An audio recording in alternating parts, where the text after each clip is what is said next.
नमस्कार, सत श्री अकाल, राम राम साहब, हमारी वणक्कम। आप सभी का ऑल टाइम मीडिया में फिर से स्वागत है। मैं आपकी होस्ट गायत्री देवी और हमारे साथ जुड़े हुए हैं आदित्य सेठ सर। हमने पहले भी एक शो किया था। He is a big writer, he is a political thinker and धार्मिक पर्सन। हम बहुत क्या बोलती हूँ, ये बहुत गहन अध्ययन करते हैं जब बात होती है वेदास की, पुराण की, उपनिषद की। और आज का जो मुद्दा हम लोग लेकर आए हैं वो एक ऐसे खिलौने बेचने वाले का लेके आए जिसने, मैं बोलूंगी, मंदिरों का भविष्य बदलने की तरफ एक बहुत बड़ा कंट्रीब्यूशन किया है। मद्रास हाई कोर्ट का एक बहुत इंपॉर्टेंट जजमेंट आया है that needs to be really analyse and scrutinise very well. So very warm welcome on the show sir, let's get started. जी सर। गायत्री जी नमस्ते, आपको और आपके दर्शकों को भी। मैं पहले जय श्री राम कहूंगा, फिर वंदे मातरम कहूंगा, क्योंकि अब ऐसा माहौल है जब हम कह सकते कि जय श्री राम और वंदे मातरम। क्या बदलाव है ये अपनी परिस्थिति में, तो ये देखकर बहुत खुशी होती है। मैं डायरेक्टली मुद्दे पे आ जाता हूँ।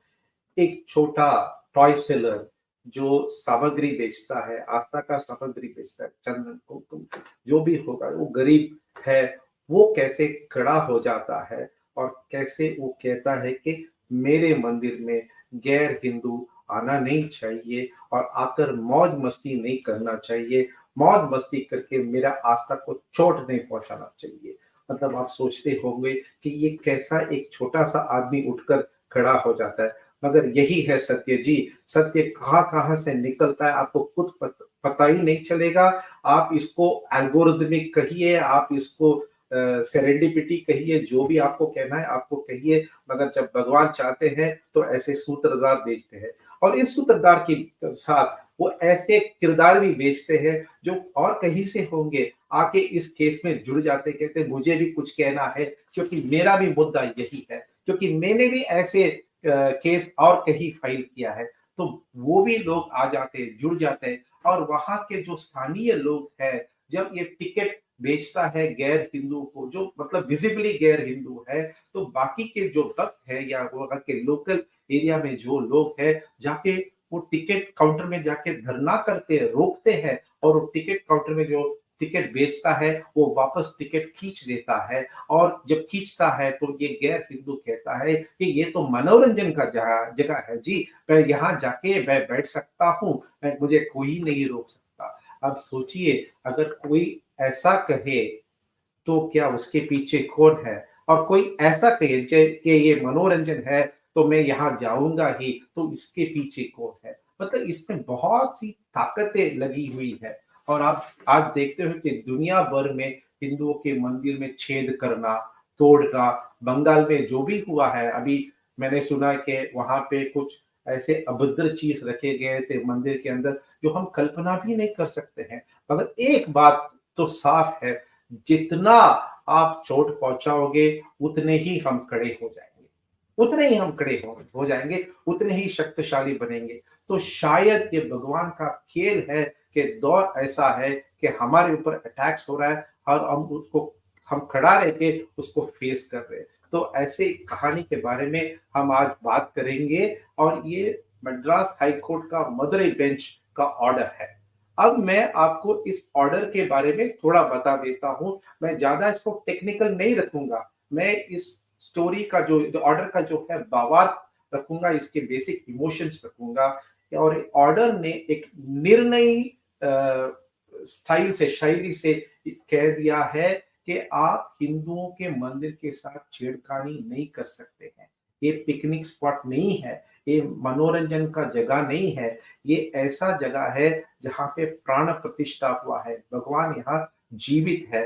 ये प्लेस ऑफ वर्शिप है, प्लेस ऑफ आराधना है, प्लेस ऑफ आस्था है, not a place of prayer. तो उसने इस जजमेंट में वो क्लियर हो गया है। और आप मंदिर में आओगे तो आप प्लीज नहीं, आप मंदिर में आओगे तो आप मंदिर के आचार विचार, विधि विधान, रिचुअल्स जो भी है, आप इसका पालन करें। जैसे गुरुवायूर में जब हम जाते हैं तो शर्त निकाल के जाना पड़ता है। और अगर आप गैर हिंदू हो और आप अंदर आना चाहते हो तो अपने आप को रजिस्टर करें, अपने आप को रजिस्टर करके ये कहे कि मैं अब हिंदुत्व में मैं आस्था रखता हूँ। तो इस ऑर्डर ने ये भी कहा है कि मंदिर के बाहर आप बोर्ड लगा दीजिए और कहिए कि यहाँ से आगे गैर हिंदू नहीं जाएगा। तो ये बहुत ही निर्णयी ऑर्डर है और इसका प्रभाव सिर्फ तमिलनाडु में ही नहीं, ये पूरे भारत देश में इसका प्रभाव होगा, क्योंकि जहां पर भी मंदिर के ऊपर अटैक होते हैं या वहां पे हल्ला बोला जाता है, इसका प्रभाव वहां पड़ेगा, इसका प्रभाव पॉलिटिकली भी होगा, क्योंकि आप देखिए सनातनी आज इकट्ठा हो रहे हैं। अब मैं आगे आपको बता देता हूं, अगर आपको और कोई प्रश्न है तो आप पूछिए, मगर मैं आपको ये भी बता देता हूं कि यथार्थ इस केस का यथार्थ क्या था। इस केस का यथार्थ जी, जी, ऐसा इसकी इसकी मीनिंग, इसके बहुत बड़े मायने हैं इस केस के। मतलब अभी तक ये जो अधार्मिक मैं बोलूँगी, चाहे वो क्रिश्चियंस तो कम जाते हैं, बट ज़्यादातर शांति प्रिय समुदाय जाता है। या तो मूर्तियाँ तोड़ने जाता है, या पैसा लूटने जाता है, या पंडितों को तंग करने जाता है। तो उन सब चीज़ों के लिए बहुत बड़े मायने हैं इस जजमेंट के। जी, बिल्कुल, बिल्कुल है। अभी बहुत सारा ऐसा घटना है जब लोगों ने मंदिर के अंदर जाके नमाज़ पढ़ा, लोगों ने मंदिर के अंदर जाके बाइबल पढ़े, ऐसा मतलब रिकॉर्डेड केसेस है। तो इससे क्या होता है कि एक हिंदू का जो आस्था है उसमें भंग आ जाता है। वो सोचने लगता है कि मैं यहाँ पर भी सेफ नहीं हूँ। और ये जो ऑर्डर है इसमें मंदिर का परिभाषा का भी उन्होंने व्याख्यान कर दिया। आप देखिए कैसे दलीलें पेश किए जा रहे थे, कि दलील ऐसा पेश किया गया था कि मंदिर मतलब सिर्फ गर्भगृह। अभी आप हिंदू हो, मैं भी हिंदू, हम जानते हैं मंदिर का मतलब ये होता है गर्भगृह, मंदिर का ये मतलब होता है प्रांगण, मंदिर का ये मतलब होता है मंडप, मंदिर का ये मतलब होता है पर्वत जहाँ पे मंदिर बसा है। तो इस ऑर्डर ने उसको भी एकदम साफ कर दिया। आप सोचिए कैसे कैसे दलीलें दिए गए थे। दलील ऐसा भी दिया गया था, और फिर दलील ये भी दिया गया था कि अगर आप इस बोर्ड को लगाओगे तो गैर हिंदुओं का आस्था पे चोट पहुंचा जाएगा, उनके फंडामेंटल राइट्स अफेक्ट हो जाएंगे। अजी मैं कहता हूं कि, और कोर्ट भी यही कह रही है, अगर आपके फंडामेंटल राइट्स और आपका आस्था अगर चोट पहुंचा तो मेरा आस्था का क्या? आपका खून खून और मेरा खून पानी। मतलब ये प्रश्न उठता है ना हमारे मन में कि क्यों हमारे आस्था का कोई इंपॉर्टेंस नहीं है क्या? फिर ये भी कहा गया था कि जो मंदिर की मूर्ति है, और ये पलनी टेम्पल के बारे में था कि ये सिर्फ हिंदुओं का नहीं है। जी ऐसा कोई दलील करता है क्या? जी, बिल्कुल सही। सर, इस जजमेंट का अब इम्प्लीकेशन आपको सिर्फ तमिलनाडु में, क्योंकि तमिलनाडु में क्रिश्चियन मिशनरीज़ बहुत एक्टिव है। सिर्फ तमिलनाडु में ही दिखता है, या अब आपको लगता है कि ये भारत में भी इसका इम्प्लीकेशन दिखेगा एंड नहीं देयर ये will be more similar cases? तो इसका ये जो जजमेंट है, इसका प्रभाव हर जगह में आपको दिखाई देगा। इसके पहले भी जो एंटी सनातन स्टेटमेंट ये दिए गए थे, उसका प्रभाव हर जगह में हुआ। रामलला के बारे में जो कहा गया था, प्रभाव उत्तर भारत में हुआ, दक्षिण भारत में किया, उत्तर भारत में हुआ। रामलला के अगेंस्ट बिहार में दिया गया, बाकी जगहों पे दिखी, तो इसका प्रभाव भी हर जगह दिखा जाएगा।